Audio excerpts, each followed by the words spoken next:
Pit malo ah. Grabe ah. Yan mga kaibigan, nalupit siya. Yan. Wow!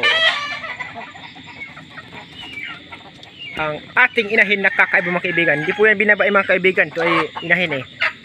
Sabi nila kasi pag sa pamahiin, ang sabi nila kapag tumilak yung inahin, may mabubuntis na babae or may buntis na babae. Yun ang sabi nila. Hindi ko lang po alam kung totoo yan. Pamahiin lang naman po kasi yun. Kasabihan ng mga matatanda. Tingnan natin kung kitilao pa siya.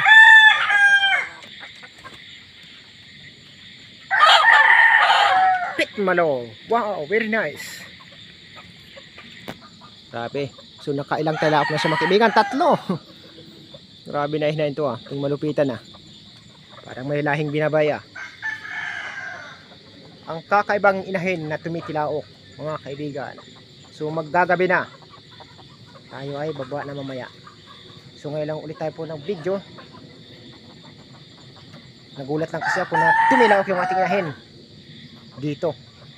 So nakarinig ko ng tilaok sa amin pa. Matagal na po yun, bata pa po ako. Kasi mga inahin mga kaibigan, ayon sa aking mga narinig na kwento ay bibihira lang mag tilaok. So kung magtilaok man po ito ay may ibig sabihin, sabi nila. Hindi ko lang po alam kung ano. Swerte. Yung sabi nila, swerte. Kapag mayroong inahin na tumitilaok. Tingnan nga natin kung anong swerte ang dala.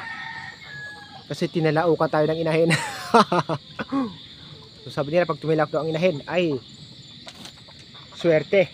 So, tingnan natin kung ano pong swerte. May inahin po tayo na tumilaok. First time po ito mga kaibigan.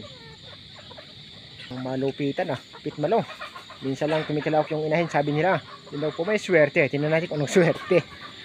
Ayan, so yan po mga kaibigan na share sa inyo mga kaibigan na ang inahin natin ay tumitilaok. Grabe, ito ba ay nagkataon lang or panahon lang para siya tumilaok?